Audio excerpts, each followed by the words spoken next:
Assalamu alaikum wa rahmatullahi wa barakatuh. Hayyakum Allah wa bayyakum. Les États-Unis vivent actuellement l'un des incendies les plus graves de leur histoire dans la région de Los Angeles, en Californie. Et cela fait bien sûr partie des incidents de forêt, un phénomène courant aux États-Unis et dans le monde en général. Mais nous, en France, lorsqu'on voit ça, on est stupéfait. En réalité, ces incendies sont si fréquents qu'ils appellent cela la saison des incendies.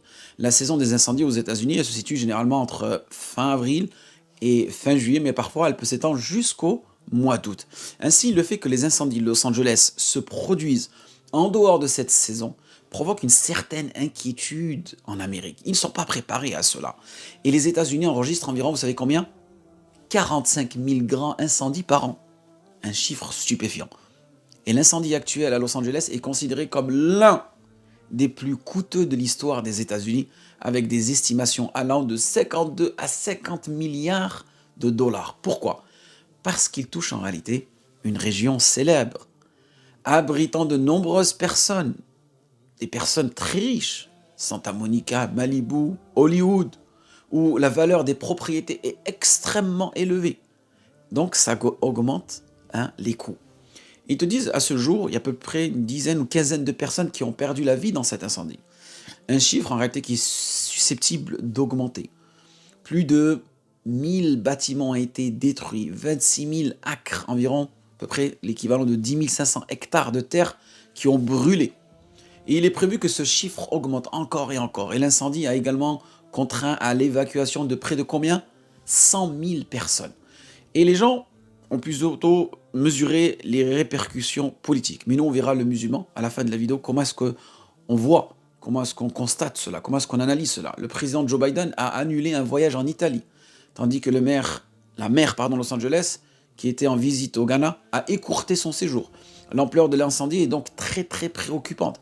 À Los Angeles, il y a actuellement 6 grands incendies, tandis qu'en Californie, en général, il y en a 55 actifs.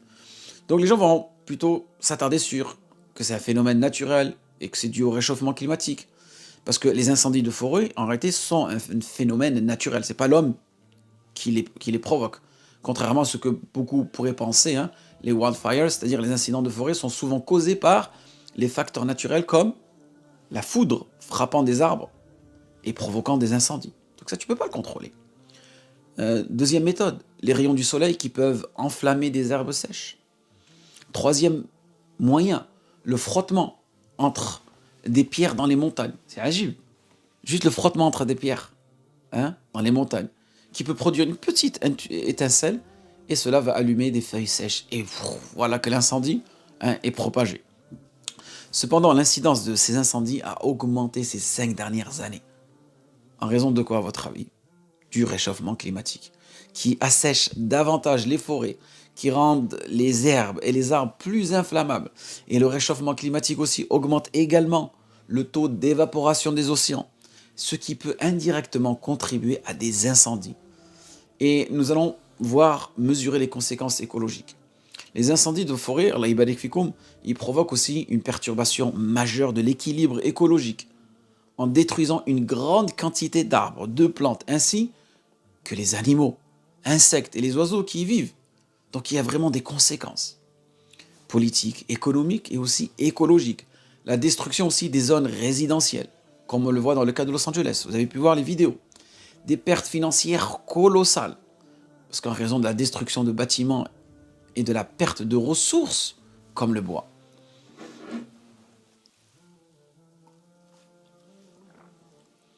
Il y a aussi un autre phénomène, l'avancée des dunes de sable vers les zones vertes aggrave la désertification. Une pollution aussi de l'environnement et une augmentation du réchauffement climatique. Parce que vous savez que quand une forêt brûle, elle perd sa capacité à absorber le dioxyde de carbone, le CO2. Donc elle augmente ainsi la concentration de ce gaz dans l'atmosphère. Le CO2, étant un gaz à effet de serre, contribue à l'augmentation de la température globale. Et bien sûr, tout cela sous l'ordre universel d'Allah subhanahu wa ta'ala, al-amr al-kawni. Donc maintenant, nous, on va s'intéresser ici à une réflexion spirituelle qui parle à toute personne qui a une relation verticale avec Allah subhanahu wa ta'ala. Un musulman, donc toi qui es derrière cette vidéo, lorsque tu observes ces événements, tu dois aller au-delà de ces simples considérations matérielles que je t'ai mentionnées. Financière, destruction, ainsi de suite, les pertes, ainsi de suite. Toi, qu'est-ce que tu dois faire dans cette situation? Tu dois contempler la puissance d'Allah subhanahu wa ta'ala. Naam. Ces incendies nous rappellent la force et la puissance d'Allah subhanahu wa ta'ala. Alors que nous, humains, sommes parfois incapables de contrôler un simple feu dans un bâtiment. Et ces incendies de forêt peuvent détruire des millions d'acres, de mètres carrés. Et cela illustre exactement la parole d'Allah subhanahu wa ta'ala. Wa huwa shadidul mihal. Dans Surat Al-Ra'd, Allah subhanahu wa ta'ala dit et il est redoutable en son châtiment. Et comme l'a dit Ali radiyallahu anhu, shadidul mihal signifie qu'il est redoutable dans ses prises. Naam.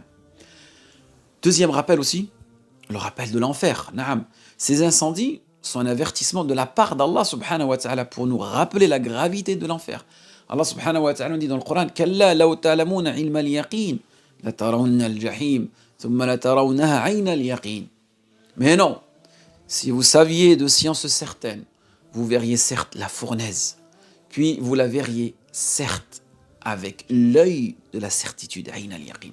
Et le prophète sallallahu alayhi wa sallam a comparé les feux du monde ici-bas à ceux de l'enfer. Dans un hadith rapporté par Abu Hurayrah radiyallahu anhu dans Sahih Muslim et Bukhari, le prophète sallallahu alayhi wa sallam a dit Narukum hadihi allati yuqadu ibn Adam juz'un min 70 juz'a min harri jahannam. Le feu que les fils d'Adam allument ici-bas, celle que vous utilisez pour faire des barbecues par exemple, est un 70e du feu de l'enfer. Un 70e du feu de l'enfer. Imagine la température du feu de l'enfer. Et quand les compagnons entendirent dire cela, ils furent terrifiés et dirent Ya Rasulullah, ô messager d'Allah, cela serait déjà suffisant. Il répondit elle est 69 fois plus intense que cela, et chacune semblable à la chaleur de ce feu. À la chaleur de ce feu. Donc le musulman, en entend parler de tel événement, il doit agir. Naam. Donc maintenant, si tu es amené à revoir des vidéos sur les incendies, tu dois avoir une vision totalement différente. En multipliant dans un premier temps les bonnes actions, comme la prière, l'aumône, la récitation du Coran, le rappel d'Allah subhanahu wa ta'ala, et en se rappelant les paroles du prophète sallallahu alayhi wa sallam. Ittaqun nara walaw bi shiqqi tamra, fa in lam tajidu fa kalimatun tayyiba. Préservez-vous du feu, ne serait-ce qu'en donnant la moitié d'une date en aumône. Et si vous ne trouvez pas, alors avec une bonne parole. Donc on demande à Allah subhanahu wa ta'ala que ce rappel nous pousse à la réflexion et à l'action. Et qu'Allah subhanahu wa ta'ala nous protège du feu de l'enfer. Et qu'Allah subhanahu wa ta'ala aussi, méditez là-dessus, qu'il facilite à cesser le feu le plus rapidement possible pour nos frères à Gaza. Naam. Parce que Gaza aussi, elle brûle. Et si vous vous souvenez, ces incendies qu'on a pu voir aussi à Gaza, ces camps de réfugiés, qui eux, en réalité, le feu n'était pas provoqué par les différents moyens que je vous ai mentionnés tout à l'heure. Une étincelle, une foudre, non. À ce moment-là, le feu était provoqué par des oppresseurs. Naam. Donc on voit là, qu'il y a deux types de feu. Le feu, entre guillemets, qui sont tous bien sûr sous la volonté d'Allah subhanahu wa ta'ala. Mais à ce moment-là, qui en est responsable de ce feu-là? C'est un être humain, un oppresseur, qui cause du tort à une population. Et nos frères gazaouis, ne les oubliez pas dans vos invocations. Parce que c'est plus de 40-50 000 gazaouis qui sont décédés. Des dizaines et dizaines de milliers de familles qui ont été déplacées. Mais vous voyez, la prise de considération, elle est différente. Parce que, on va dire, l'angle de prise de position ici, il est différent. Donc méditez aussi là-dessus. Et sachez que Allah subhanahu wa ta'ala, شديد المحال سبحانك بحمدك استغفر الله واتوب اليك واشهد ان لا اله الا الله واشهد ان محمدا رسول الله